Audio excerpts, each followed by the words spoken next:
Okay. Hello everyone, my name is Allison. I'm going to be going through the tutorial for my manual, which is called Visualizing Mass Spectrometry Proteomics Data in R.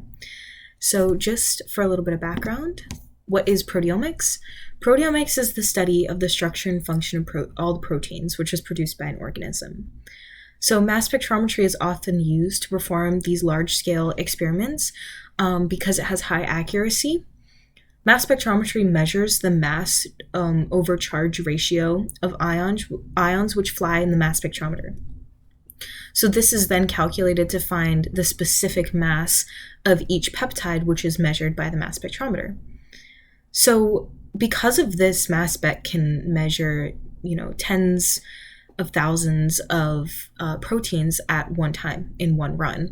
So it can do this as well, collect this large volume of data, even with very small sample sizes, like 10 microliter of sample, depending on the protein concentration. But yeah, so proteomics experiments are used often in drug discovery. If you have different conditions, maybe a condition with drugs and one without, then you can measure the protein concentration in a sample, how much protein is made by the cell. You could measure also if a protein is bound by your compound. You could look for mass differences in order to do this. You could also verify your transcriptomics data. So you could, look at your transcriptomics data and say, well, if this protein or if this gene is upregulated, is it true that this protein is also present at high numbers, high quantities in the proteome? So it's really useful to be able to, analyze mass spec data because there's a lot of applications. So we're going to get into the tutorial now. We are going to be using MS Stats. That's the package that will allow us to create some plots in ggplot. MS Stats is going to allow us to process and normalize our data. And this has to be done because mass spec data on its own is not super useful to us. The peak area of these peaks, there's not as much you could do with it to create plots as you can when you transform the data. Transforming and normalizing the data is what will allow us to make plots that make sense and allow us to interpret our data. So MS Stats is, we're going to process the data, format it. We're going to do some QC steps to verify aspects of our data. And then in ggplot, we're going to create some plots. So you want to install these two packages if you haven't already, and then you can load them. Then we are going to load our raw data file into a variable. All these data files, including the script, are available at this GitHub link, so you can download the data file and follow along if you want to.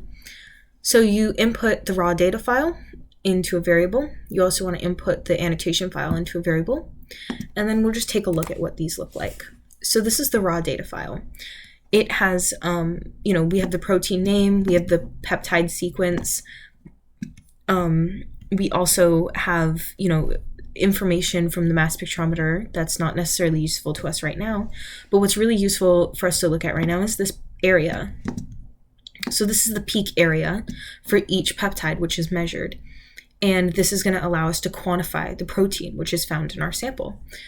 Our annotation data is...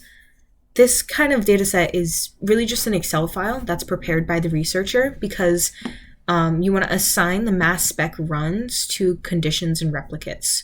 So you would just kind of do this manually pretty quickly, and it's going to allow us to format our data, which we're going to get into now. So this Skyline to MS Stats format function is specific to Skyline. And Skyline is the proprietary software which assigns each peptide its mass. You would input your peptides or proteins which you're looking for, their protein sequence, into Skyline, and it would look for all these peptides and look for that in the mass spec data. So this is just another step once you receive your mass spec data, which you have to do. So it doesn't, though, convert these peak areas into values that are most useful to us. So this argument allows us to annotate our data file and process it. And then we're also going to, we're going to put our data file in so that it can format it. And then we're going to remove protein with one feature, and the one feature is truncated. You want to remove those proteins that are truncated, because that means that the peaks are truncated. That's often due to noise or due to the fact that there's always noise in the mass spectrometer. So, it could be hard to see the peak. It's not a clear peak. We don't want to measure those. So we process our data in line 29.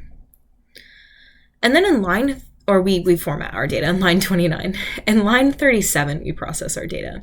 So we're going to use the Skyline input variable, which is our formatted data, So we're going to use that variable. We are going to log transform our peak areas. That's what allows us to do that. Then we want to normalize using equalize the medians. We normalize our data because, again, there's always noise in the mass spectrometer, but also there are some proteins which are, kind of ubiquitously expressed. Maybe these are housekeeping proteins, which are present, even at high concentrations in all cells and in all conditions. So we want to normalize. It's a really important step. And then these are just, some arguments that are specific to Skyline. We're going to impute for 0. This is what these two are going to functions are going to look the lines of code are going to look really similar no matter what data you're analyzing, because you want to normalize your data and you want to annotate it. And MS-Stats allows us to do that really easily. So we're going to run line 37 next. And then you might notice that your quant data is actually an object, and we can view that here. So we want to extract the protein level data from this object so that we can create some plots. So line 48 allows us to do that, and then we can just take a look at what that looks like. So this is our protein level data. We have protein names, and then we have log intensities. So that's what's quantifying each of these proteins that we're looking into. And now we're going to do some lines of code so that we can change these protein names to a numeric rather than a factor. And we're going to add the numeric that we associate with each protein name into our data set. So 54 is going to use as numeric to do that, and then we're going to add it into the data set using 56, 57, and 58 catatonic, so it goes all the way down throughout the whole data set. Now we can do something with our protein level data. We are going to create a plot which looks similarly to a Manhattan plot, so that each protein is present on the x-axis. Each number is correlated to a protein, and all of the log intensities which correlate to that protein or are associated with that protein throughout the entire data set can be viewed using this visualization. So we are going to save it first into a name that we want. We're going to use our protein level data. We're going to put the protein number, which is associated with a specific protein, on the x-axis. We're going to put the log intensity on the y-axis. This genome jitter allows us to view our data points better because there's going to be a lot of data points. And then we are going to label our axes. We're going to add a line, a geome line, vertically, so that all of the points associated with one protein are connected. And then we are going to add this horizontal line, which is the mean, so that we can just get a better idea of the distribution of our data. So this is an unannotated plot. But I added some code here so that you could actually annotate the plot with the protein number. So if you wanted to look into a certain protein, you could find that number, go into the data set, find which protein is associated with that number, and then look more into that protein if you are interested. So just to see what that plot is supposed to look like, we are going to go here, and this is the unannotated version. As you can see, for example, all along this line is one protein, and that's a little bit more clear when we add the annotation, even though it's a bit busy. If you were really looking into, like 1755 has really low expression, maybe you could look into why. But this just allows you to see what all of your mass spec data looks like all at once. So back to the tutorial. If you want to get an idea of the distribution of your data, you can run lines 94, 96, and 99. It just tells you, what is the mean, how many proteins are above the mean, or how many points are above the mean, how many points are below the mean. So now we're going to kind of shift gears a little bit and use some MS stats plots to see what the quality of our data is. So MS stats plot has this QC plot. Pretty easy to use. You just input the kind of plot that you want, and you're going to do all your proteins so you can see what all the data looks like. And then I'm just going to go and show you what that should look like. So this is the QC plot. And the biggest thing here is just to make sure, all the means and medians, or the medians, are equalized. So you can see that your data should look relatively normalized. This is important just to, make sure that your data looks good. There aren't too many outliers.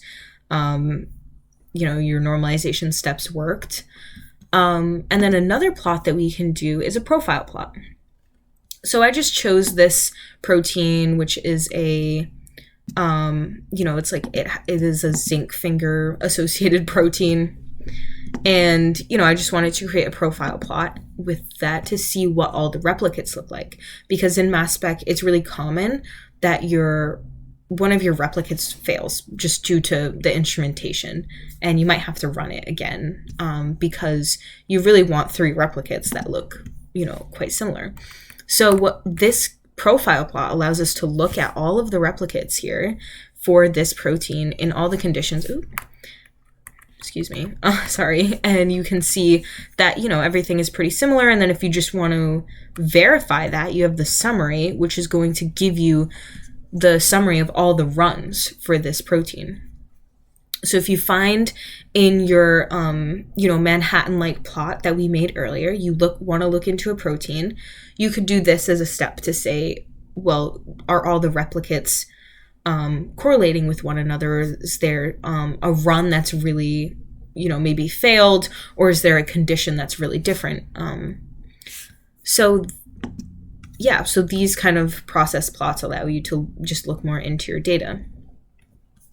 But more importantly, I just wanted to create, show you guys how to create this comparison plot just for a specific protein. This is a CCW14 protein, which is a it's a protein, which means makes glycoprotein in the cell wall, and yeast has cell walls, so we'll just look into this protein specifically. You want to save it as whatever file name you want, and then we are going to use this line of code to select for this protein that we're interested in, and you can go back in your data set and find the name of the protein that you want.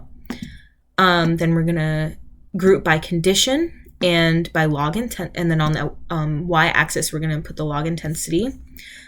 And then this stats summary allows us to create one red dot, which indicates the mean of all of the replicates, because each condition should have 3 replicates, and then we'll have a red dot, which is the mean. And then we're just going to add some titles, and I can show you what that looks like here. So this is our conditions comparison.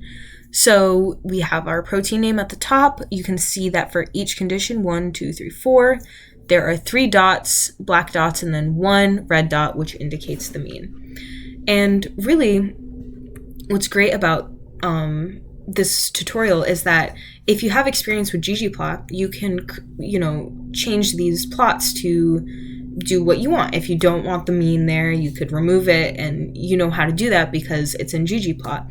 Whereas using the MS stats plots are a little bit more difficult and specified for one specific purpose. So yeah, I hope you'll consider using this manual to analyze your proteomics data, and thank you.